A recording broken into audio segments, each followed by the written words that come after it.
Summer vacation. The whole family was on an island getaway. My little nephew yanked off some handsome guy's swim trunks. As luck would have it, it was my ex-boyfriend. I shot him a sidelong glance. It's not that special. Just the refraction of light makes it look bigger. He pulled his swim trunks back on and walked over to me. Water droplets trickled down his abs, making my head spin. His shadow fell over me. So, how big? Auntie, didn't you say no one can see it if you fart in the water? Yeah, what's up, Melon? I mumbled, lazing on a beach chair, half listening to my little nephew in the pool. But that big brother said he saw the bubbles behind my butt. Melon looked aggrieved. He also said the pool water was about to boil because of me. I impatiently moved the book off my face. Who says something like that? What a buzzkill. Telling a 5-year-old that is like telling him Santa isn't real. I followed Melon's gaze. In the pool, a guy with a broad back. His waistline tapered sharply before disappearing beneath the water. Even from a distance, I could faintly hear him teasing Melon. Kid, let me tell you something. In a pool, never trust a fart. Why, big brother? You think it's a fart, but it might actually be. The guy lowered his voice, and I couldn't hear the rest. All I heard was the two of them, one big, one small, bursting into goofy laughter. Ha! What a child. But given that back, I'll let it slide. I put the book back over my face. A few minutes of peace later, Melon's shriek pierced the air, followed by a loud wail. I shot up, rushing barefoot to the edge of the pool. My tough little guy was clutching a wad of black fabric, pointing at the guy with the back, and sobbing his heart out. Auntie, sob, big brother, sob. The guy stood frozen in the water. Something was clearly wrong. Hey! What's going on? I yelled at his back, hands on my hips. No response. Hey, what's your problem? Why'd you make our kid cry? I took Melon's hand, who was still sniffling, and walked around to face the guy, ready to give him a piece of my mind. And then my mind went completely blank. Only one word remained. Wow. I forced my eyes back above the water. An 8-pack, V-lines. Nope, gotta look higher. Perfectly sculpted pecs. Higher still. A face so handsome it was criminal, yet so familiar it made my heart clench. Wasn't this my rumored ex-boyfriend, Eric? My crashed brain rebooted instantly. I glanced down at the crumpled black fabric in my nephew's hand. Oh. Eric's swim trunks. What a disaster. I snatched the trunks and tossed them back into the water. I pulled Melon over. Apologize to the, not brother, apologize to the man. Sob, Mr. Sob, I'm sorry. I forced a perfect fake smile at Eric. He's just a kid, he didn't mean it. You're the adult here, so let's just let it go, okay? With that, I started to drag Melon away. But my brain, short-circuited by the recent spectacle, had other plans. It's not that special. Mostly just the refraction of light makes it look bigger.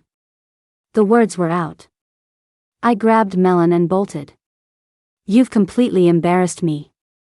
Sob, Auntie, you're the one who's embarrassed. Why are you blaming me, sob? Wait. A deep voice called from behind us. I didn't turn back. Sob, Auntie, my teacher said when someone calls you, you have to answer or it's rude, sob. I took a deep breath, stopped stiffly, and turned around. Yes? Is there something else? Thank God, Eric had his trunks back on. He walked toward me. Water dripped down his tan skin like a slow-motion close-up. Across his collarbones, over his pecs, along the ridges of his abs, and disappearing into. I felt my jaw go a little slack. He stopped right in front of me. Eric glanced at Melon. Then, he leaned in, his warm breath practically in my ear. The cool dampness from his chest mixed with his body heat, a confusing sensation. In a voice only we could hear, he said, word by word. So, how big? Cornered by Eric's question and that criminally handsome face, my brain just went poof. All the blood rushed to my head. Big, big my ass. You pervert. I shoved him away, scooped up the still clueless Melon, and ran without looking back. Back in the room, Melon was asleep with his Captain Barnacle's doll within minutes. I leaned against the floor-to-ceiling window, looking out at the Atlantis seascape. My heart was still pounding. Was that really Eric? The same Eric who secretly shared earbuds with me during middle school study hall, who, after we heard the lyric "I just wanna hold your hand and never let go," glanced at me and then couldn't look me in the eye for the rest of the night? The same Eric who, after winning a high school debate, high-fived me, accidentally interlaced our fingers, and blushed from his neck to his ears, so flustered he started walking with his left arm and left leg in sync. The same Eric who, before the SATs, asked me to blow a piece of sand out of his eye, and just as I got close, he stared at me intently until my family called us for dinner. How did that boy, who was as innocent as a blank sheet of paper, suddenly evolve into this dangerous, magnetic man? And now he was flirting back at me like this? Just how many girlfriends did he have behind my back? The thought made me irritable. Growing up, our families always vacationed together. But starting from the summer after the SATs, Eric was never in the photos again. This trip couldn't be that much of a coincidence, could it? Lost in my thoughts, I fell asleep. Auntie, Daddy just called and said it's time for dinner.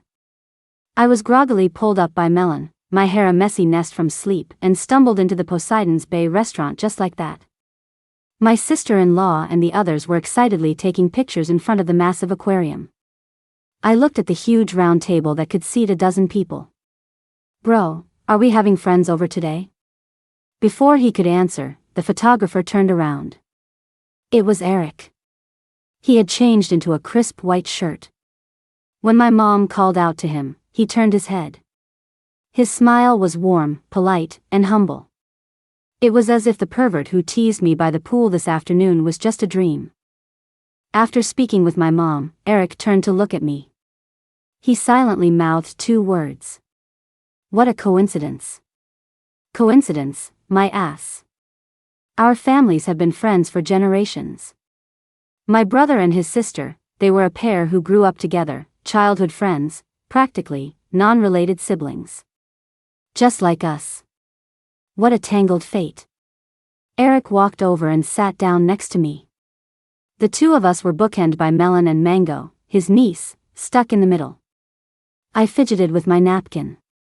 You on free babysitting duty too? That's how my brother gets me. Covers my room and board, then dumps the kid on me while he and his wife go have their romantic time. Eric wiped Mango's hands. I'm on paid babysitting duty.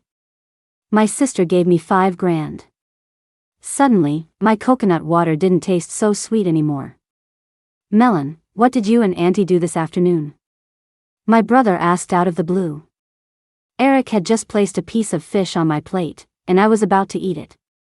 The question made my heart skip a beat. Auntie taught me how to fart in the pool. Melon's mouth was full of shrimp, his words muffled. And then, me and Auntie, we pulled this this man's swim trunks off, and then, Auntie walked all around him while he wasn't wearing them, and she said, big. Dead silence. Kill me now. Meanwhile, Mango was curiously asking Melon, what's big about my uncle? On my side, I could feel my face burning up. Under the watchful eyes of both families, I grabbed the only other accomplice next to me. Eric, I need to get a picture by the big aquarium, quick. Come take it for me. I dragged him to the aquarium, staring at the fish distractedly, trying to cover my panic with loud exclamations. Wow. Look at that sea turtle, it's huge. Wow. That manta ray is huge too. Wow. Is that a baby shark? It's so big. Eric held up the phone and raised an eyebrow. Sarah, is huge or big like your catchphrase? What else am I supposed to say?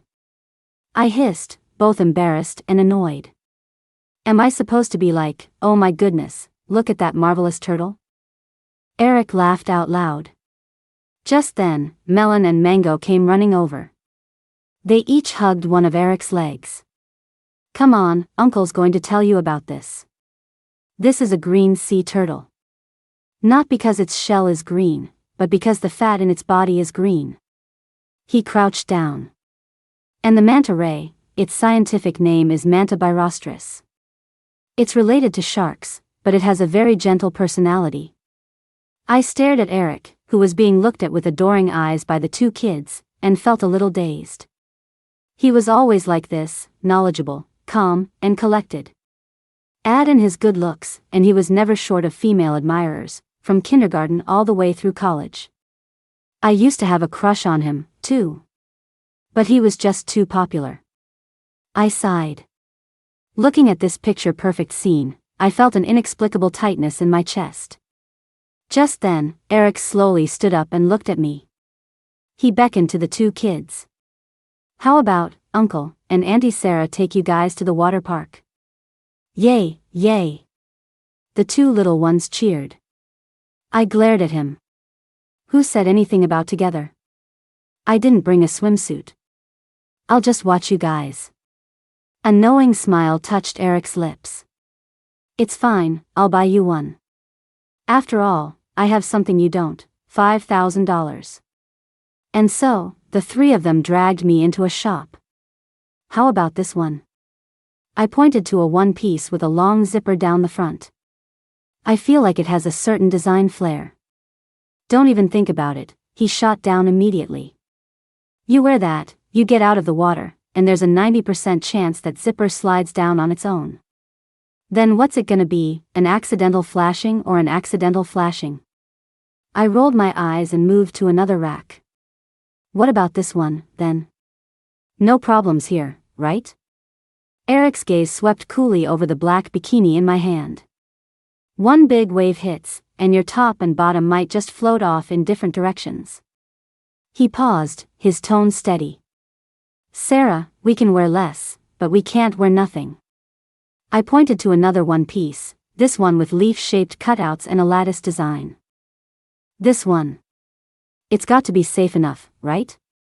Eric nodded thoughtfully. "Yeah, you could probably cosplay as even that. In which case, I don't need to wear anything. Perfect for cosplaying Adam." "This is no good, that's no good, what do you want?"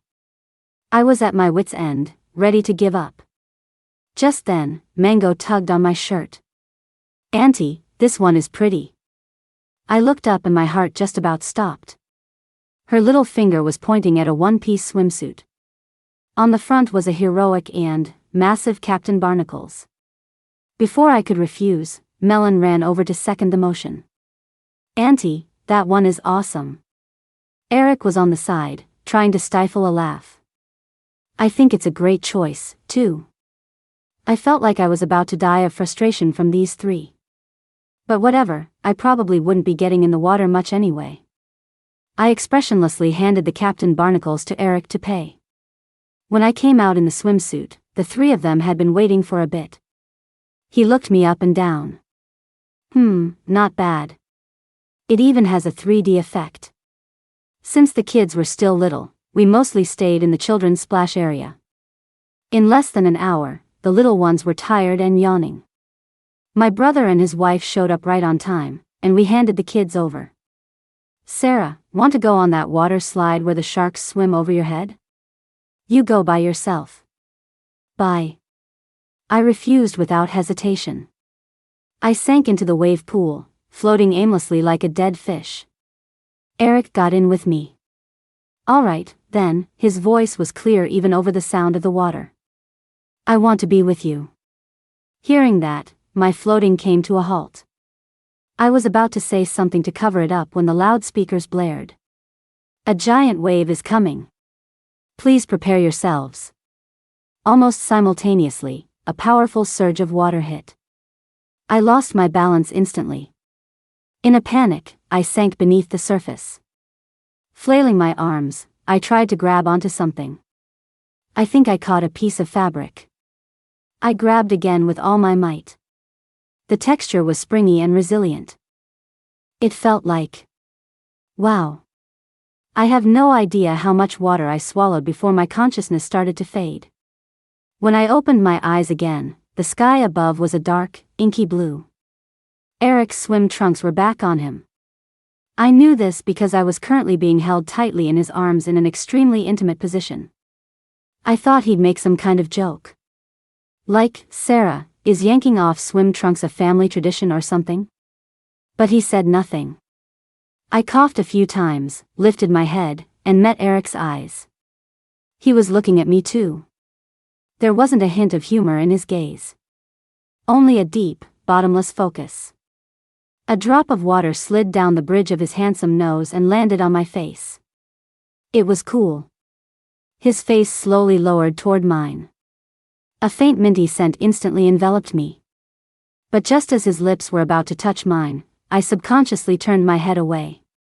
The kiss landed on my cheek. Eric paused.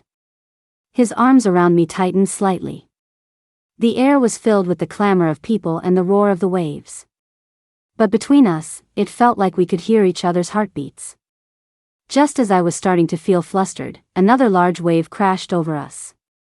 The cold water snapped us back to our senses. Eric let me go, but still kept a hand on my waist to keep me from being swept away again. I gasped for air, looking into his eyes, which seemed even deeper now that they were wet. All the confusing thoughts, the grievances, and the frustrations all came rushing to the surface. I looked at him and asked the question that had been stuck in my chest for so long. If you liked me, then why were you flirting with someone else back then? Eric's arm stiffened abruptly. Someone else? Flirting? He repeated reflexively, his brow furrowed. Sarah, what are you talking about? His expression didn't look fake. It's only ever been you. Only me? I scoffed, pushing back the wave of hurt I couldn't control. Only me? Then why didn't you tell me? A flicker of something I couldn't decipher, maybe anguish, crossed Eric's face.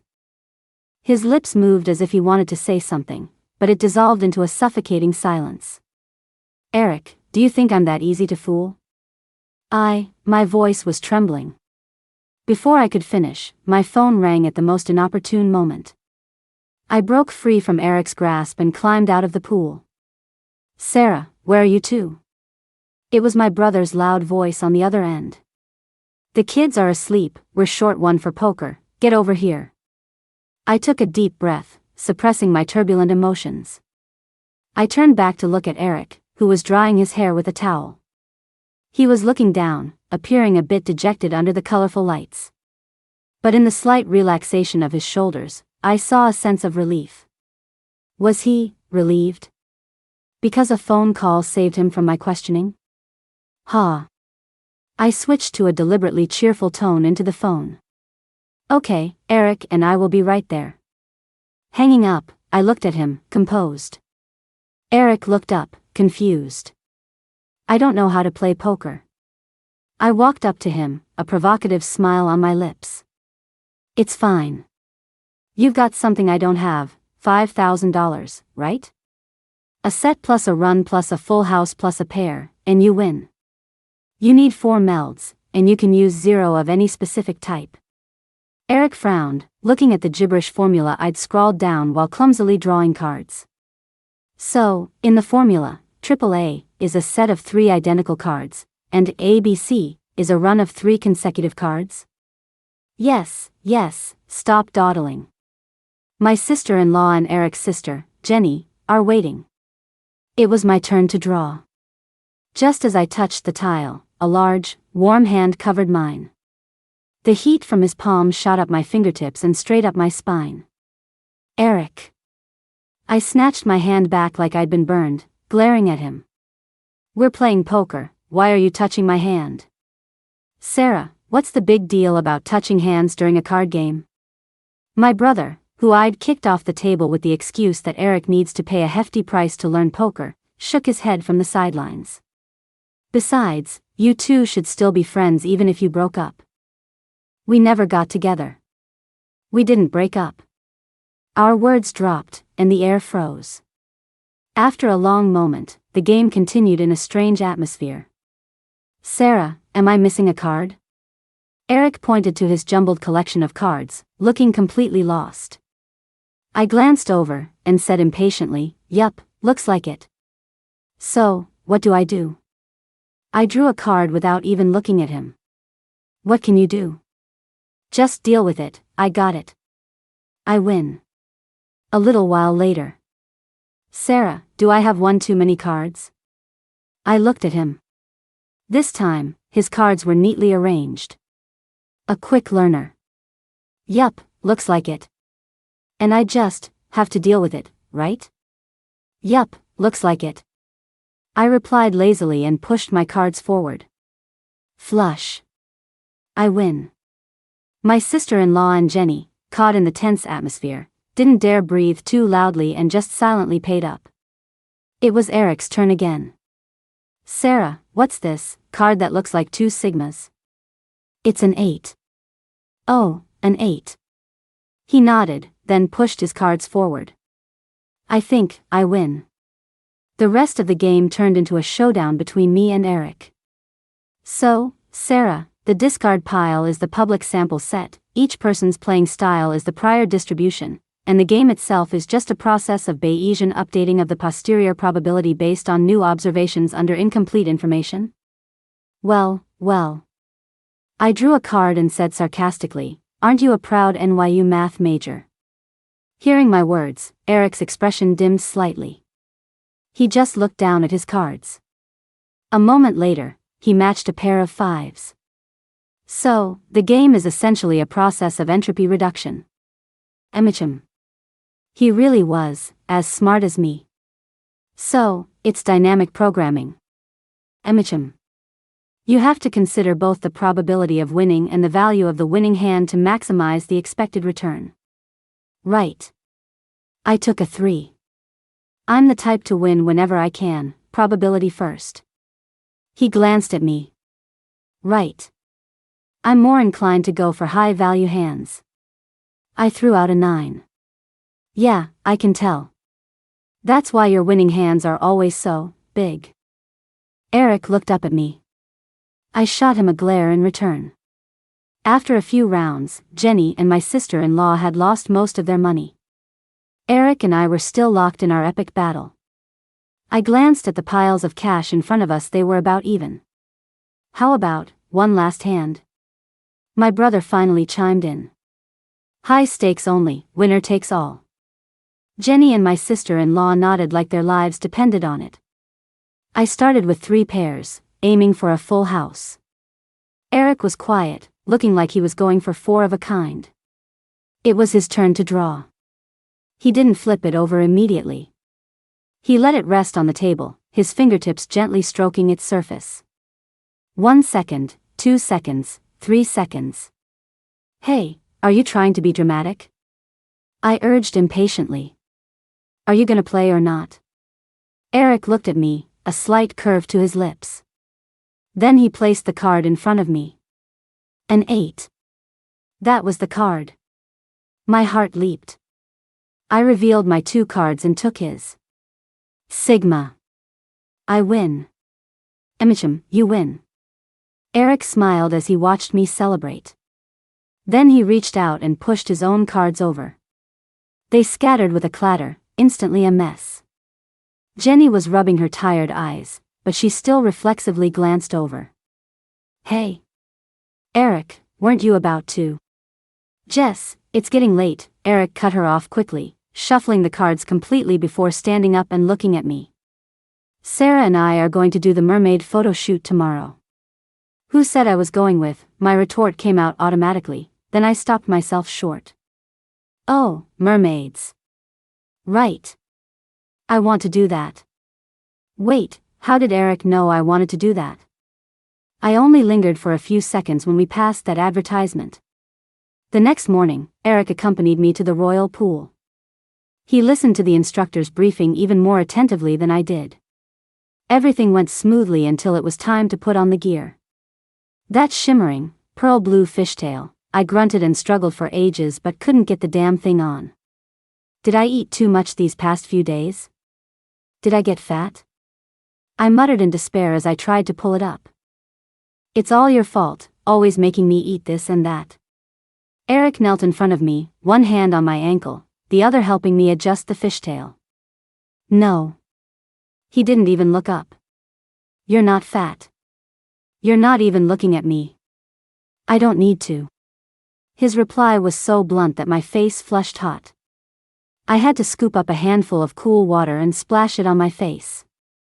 When we got to the shallow end to practice the dolphin kick, my athletic cells completely gave up. I turned into a flopping, cramping carp. My nerves got the best of me, and my breath-holding time was pathetically short. I could feel the instructor looking at me with a mix of pity and exasperation. Eric, surprisingly, was incredibly patient. Sarah, don't be nervous. This was a spur-of-the-moment thing anyway. If it's not working, we can just skip it. But they don't do refunds. It was over $200. Didn't you win against me yesterday? You can spend all $5,000. Focus on your own heartbeat. Try to slow it down. Eric reached out and gently took my hand. His grip was firm and reassuring. I actually started to calm down. But my movements were still uncoordinated. Come on, help me. Eric clearly hesitated for a moment. He stiffly placed his palm on the side of my waist. I could feel the distinct warmth of his hand. With his guidance, after a lot of flailing, I finally achieved the legendary wave-like propulsion. After a chaotic tumble in the deep end, we finally finished the photo shoot. I was as exhausted as a dehydrated fish. I had just climbed the ladder out of the pool when Eric came over. He naturally helped me straighten out my fishtail. Now I know why the little mermaid wanted to become human. This tail is such a pain, I said, panting as I struggled to get out of it. Do you think it looked good? I feel like I must have looked hideous. I'm not going to end up with some horribly awkward photo, am I? Before Eric could answer, I started muttering again. But you can't really see the details from above the water anyway. After all, the refraction of light. At that, I froze, as if someone had hit the pause button. I instantly remembered the infamous line I'd blurted out yesterday. My cheeks flushed so red they could have bled. Eric, however, seemed oblivious, just looking at me quietly. It looked beautiful. After showering, Eric and I went to pick up mango and melon. For the sake of my mermaid photo shoot, he had sent the two kids to the kids' camp early in the morning. Sitting down under a parasol, I opened the complimentary trendy drink from the hotel. Pfft, I frowned. I thought this was just regular pear juice, but it's sparkling. Give it to me. Eric took it naturally and drank a few large gulps. He put the drink down and his eyes met mine. For a moment, we were both silent.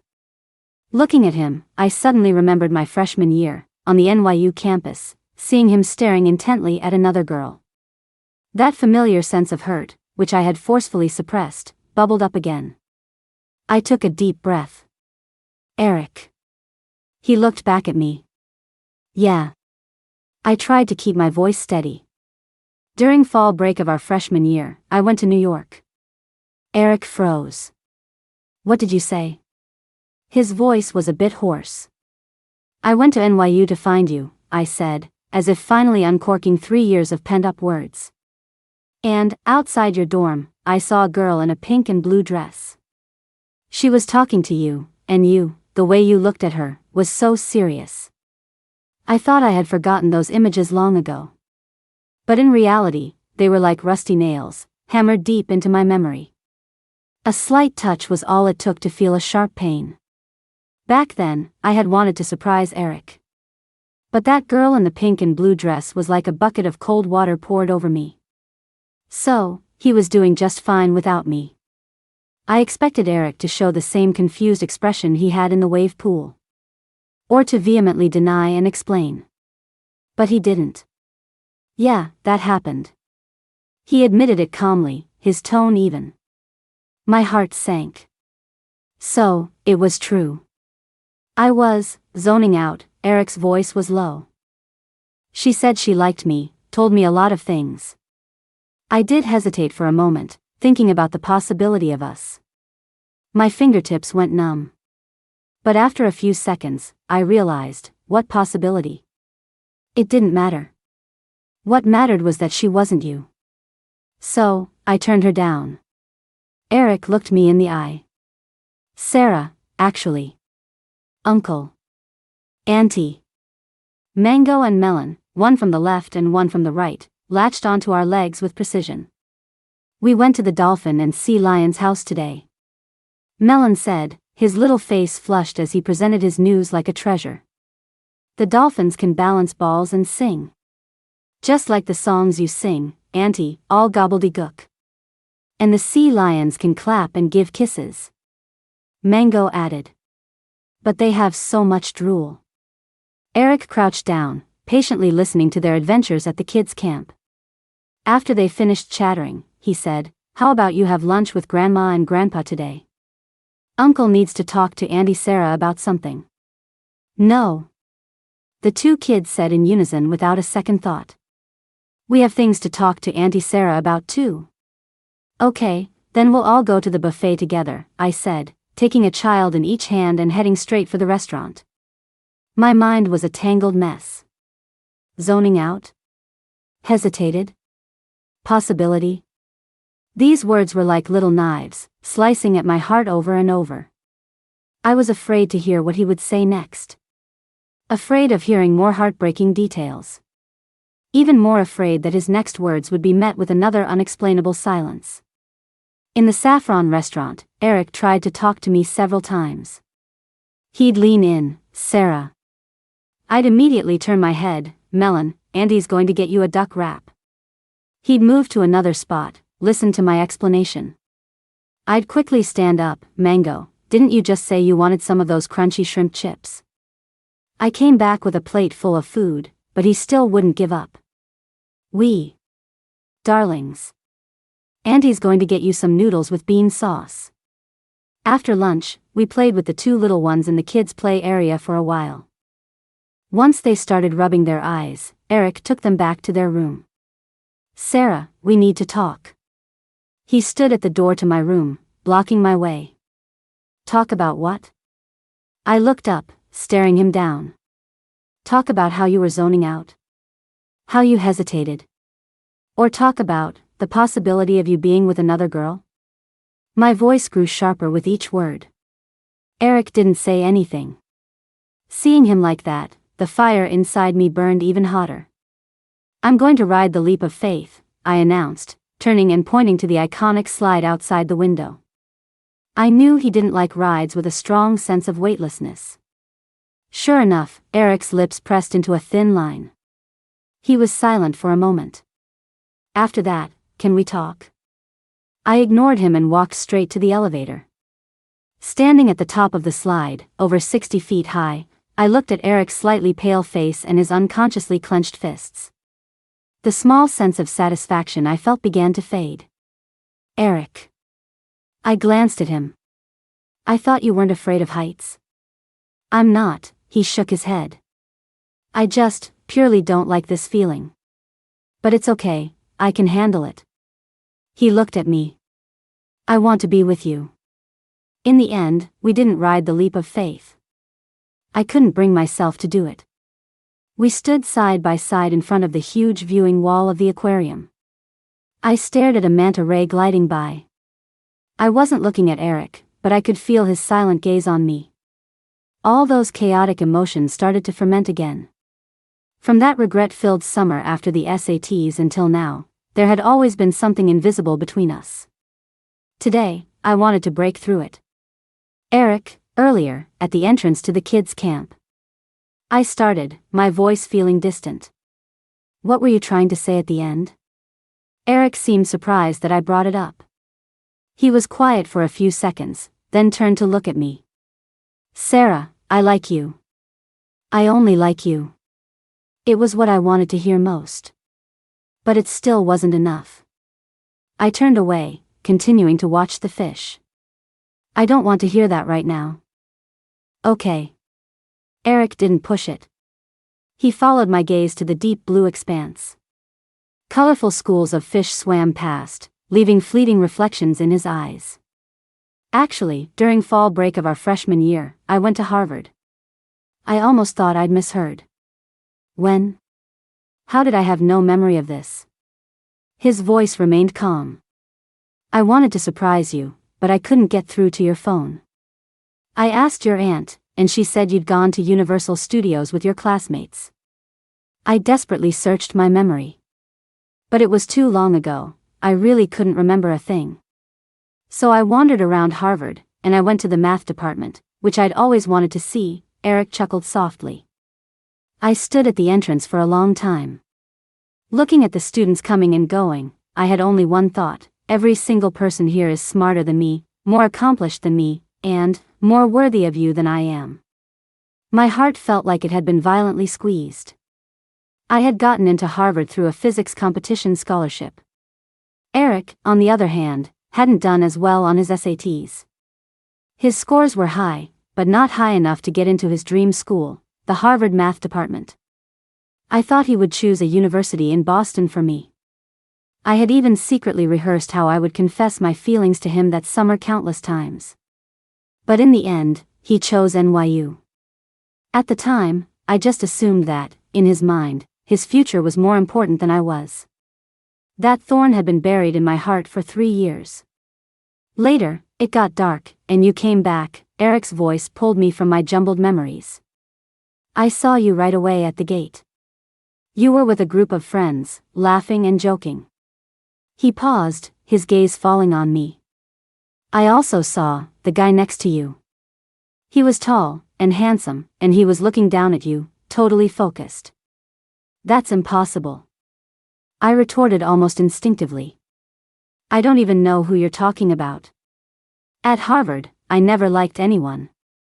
Because I only liked you. The words stuck in my throat, unable to come out. The fish in front of me blurred. Yes, I know that now, Eric sighed. He raised his hand, as if to wipe the tear from the corner of my eye, but his fingertip stopped just inches away. But, Sarah, at that moment, I didn't know. He looked at our blurry reflections in the glass. At that moment, I felt a little insecure. I stared blankly at Eric, at his slightly curled fingers. This was the first time I had ever heard that word come from his proud lips. Sarah, did you know? Before the SAT scores came out, I always thought we were childhood sweethearts, a match made in heaven, that we would naturally end up together. It was just a matter of time. He gave a self-deprecating smile. But the SATs reminded me, and that guy reminded me. Eric's voice was very soft. I was just one of the many options in your life, and possibly not the best one. He finally turned back to look at me. Before that, I never thought there would come a day when I wouldn't dare to walk towards you. I didn't even dare to watch the interaction between you and him, didn't dare to see how you might react. So, I just left. My fingertips dug deep into my palms, a dull ache. He was always so proud. A tide of sourness washed over my heart. But my words were still stubborn. Well, you still can't think about possibilities with other people just because of that. Not other people, Eric corrected me, his voice low and hoarse. It was anyone other than you. He paused. It's just that in that moment, I couldn't stop myself from thinking about a very cruel question. Each of his words seemed to be squeezed from his chest. What if it wasn't you? Eric looked at me, his eyes swirling with too many emotions. But, I couldn't. He shook his head almost immediately. I couldn't. Even just thinking about it, I couldn't. My tears, finally, fell the moment he finished that sentence. Sarah, I like you. I only like you. But then, the light in his eyes dimmed again. But, Eric, I interrupted him, word by word. I like you. I only like you. Before leaving the aquarium, I saw my brother. He was walking towards us, holding a little one in each hand. His gaze lingered on our clasped hands for 2 seconds. Then it slowly moved up to Eric's face. Full of meaning. It was Melon who broke free from my brother's grasp and ran over. He looked up, his tone serious. "Auntie, are you and Uncle going to get married? Like me and Mango?" My brother's warning glare, which had just left Eric's face, now shifted to his own clueless son. I crouched down and stroked Melon's head. Then I looked at Eric, who was looking back at me. Maybe we will, if your uncle can be as brave as you are." The corners of Eric's mouth, which had been tense this whole time, finally softened into a gentle smile. The lights behind him shone through the thick glass, reflecting in my eyes, creating a brilliant halo. The refraction of light. It had once distorted our feelings for each other. But thankfully, after passing through that hazy light, we finally saw each other clearly. Bonus 1, Euclid's fifth postulate. On the train from Boston back to New York, Eric stared at the rapidly receding scenery outside the window and deleted the text message he had edited countless times. He leaned back in his seat and closed his eyes. He couldn't get the image of those bright, ambitious faces at the Harvard math department out of his head. Or the tall figure next to Sarah under the streetlights by the gate. He had always believed that his and Sarah's life paths were two lines destined to intersect. The starting point was childhood sweethearts, the destination a lifetime together. It wasn't until his SAT disappointment that he first realized they might be two parallel lines. And on this day, he had painfully confirmed one thing. Sarah's path might be heading towards a universe far more brilliant than he could ever reach. And he would be left far behind. A few days later, a student in a pink and blue dress stopped Eric outside his dorm. She confessed her feelings to him, her face flushed red. In that instant, Eric zoned out. But he barely heard what she said. His thoughts uncontrollably drifted back to that night at Harvard. He thought, "I'm not even as brave as the girl in front of me." He thought, if she were Sarah, I would have said yes without hesitation. No, he would have been the one to confess his feelings to her. But she wasn't Sarah. There was no other Sarah in this world. "Thank you, but I'm sorry." He heard himself calmly refuse. "I already have someone I like." The girl ran off crying. Eric stood there for a long time. The void in his heart grew even larger. From that day on, he made a decision. He would stop asking for any news about Sarah. He would stop looking at her social media. He even made up excuses to avoid family gatherings and trips. He poured all his time and energy into his studies. He told himself this wasn't giving up, it was just correcting his trajectory. Only when he became accomplished enough, fast enough to catch up to her speed, would he have the right to intersect with her again. 3 years, countless days and nights spent in the library and study halls, were exchanged for a transcript that ranked him first in his major. When the email with the pre-admission offer for the graduate program at Harvard's math department landed in his inbox, Eric felt like he had finally gotten the ticket back into her world. He leaned back in his chair and let out a long breath. He dialed his sister Jenny's number. "Jess, this summer, are our families, and Sarah's family, still traveling together?" Eric had rehearsed countless reunion scenarios, but he never imagined it would be like this. So dramatic, so exposed. The moment his swim trunks were pulled off, his mind went blank. What made him go even more blank was the person who rushed over, hands on her hips, talking about our kid. Sarah. She had grown up. Her gaze was no longer shy and evasive like before, but filled with a confident, scrutinizing look. She even said such audacious things with a straight face. So, these past 3 years. Maybe she didn't care about him anymore? That familiar bitterness welled up in his heart again. He used the excuse of getting closer to hide his momentary panic. Her familiar scent was exactly as he remembered. Damn it, he was still so in love with her. So, how big? He used a question to hide the heart that was about to beat out of his chest. At the dinner table, in the shop, they interacted with a cool distance. They even joked around like they used to. Everything seemed to have gone back to the way it was. But this wasn't what Eric wanted. He wanted to talk. He wanted to know how her last 3 years had been. He wanted to know if she still liked him. At the water park, he thought he had found his chance. But the sudden giant wave, and the sight of her in his arms, so fragile and frightened, threw his thoughts into disarray. He couldn't resist. He kissed her. She dodged it.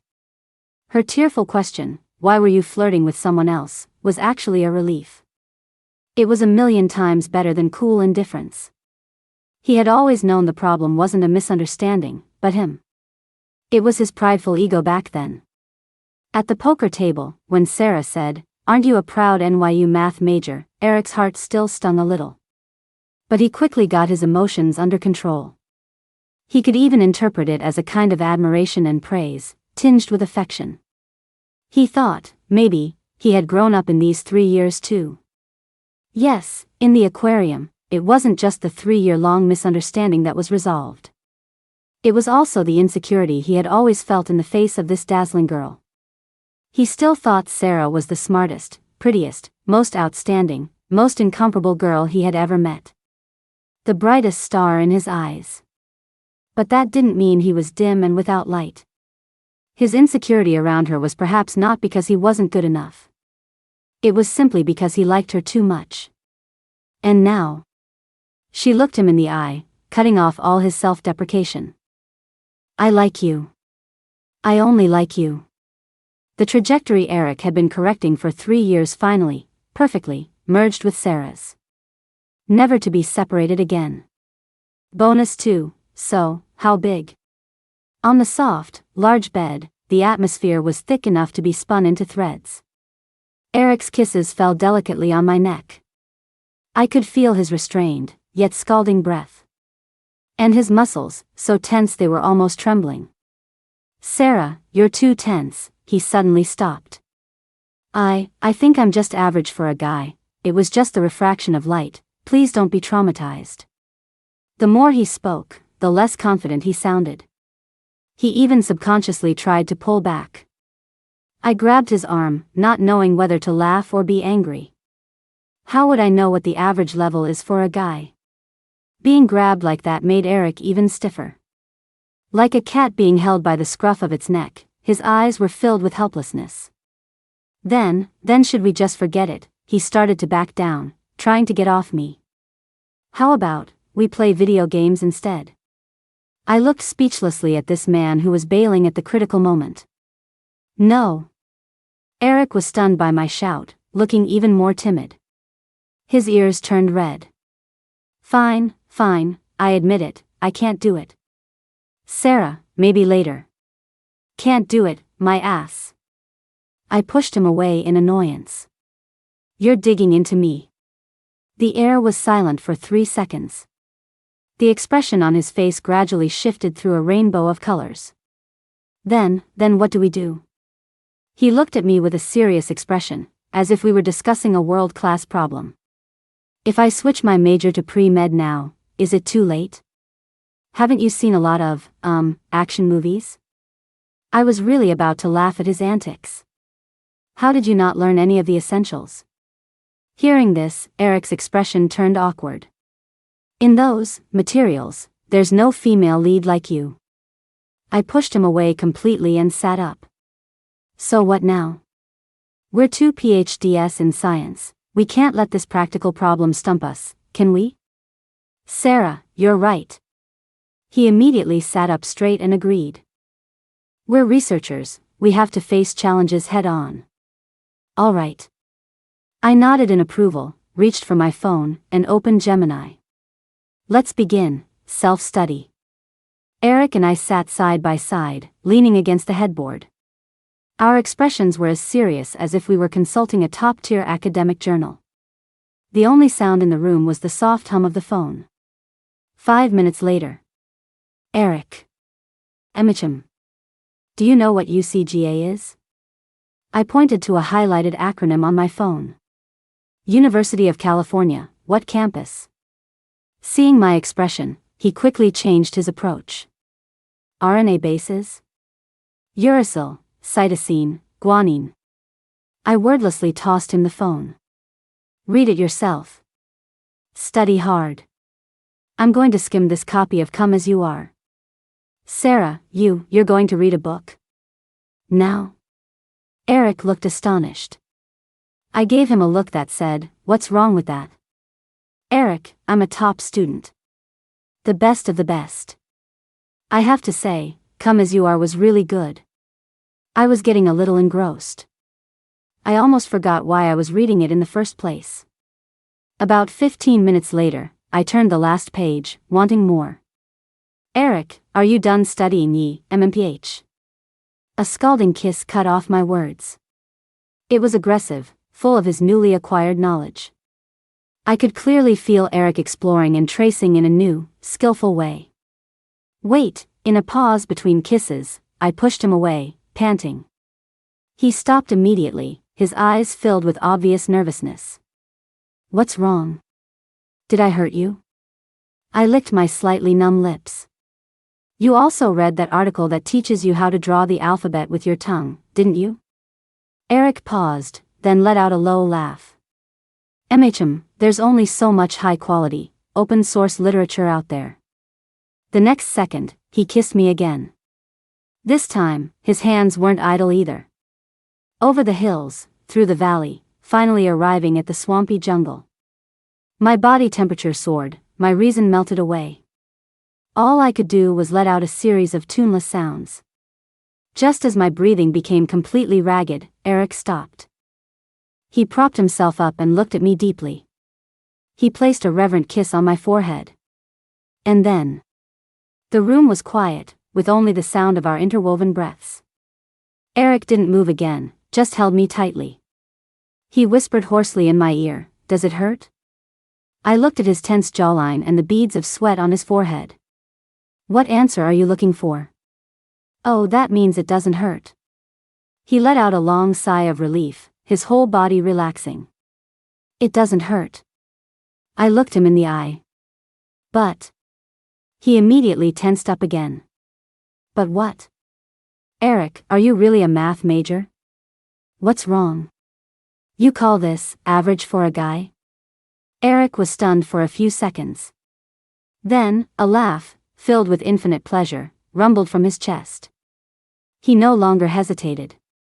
He began to prove his existence to me with the most primal, most determined movements. I felt like a satellite captured by the gravity of a massive planet.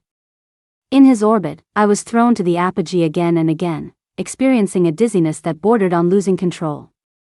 And the next second, I was irresistibly pulled back to the perigee, feeling a tremor that resonated with my very soul. In countless orbital intersections. Just as I was about to burn out, he brought his lips close to my ear. "So, how big?"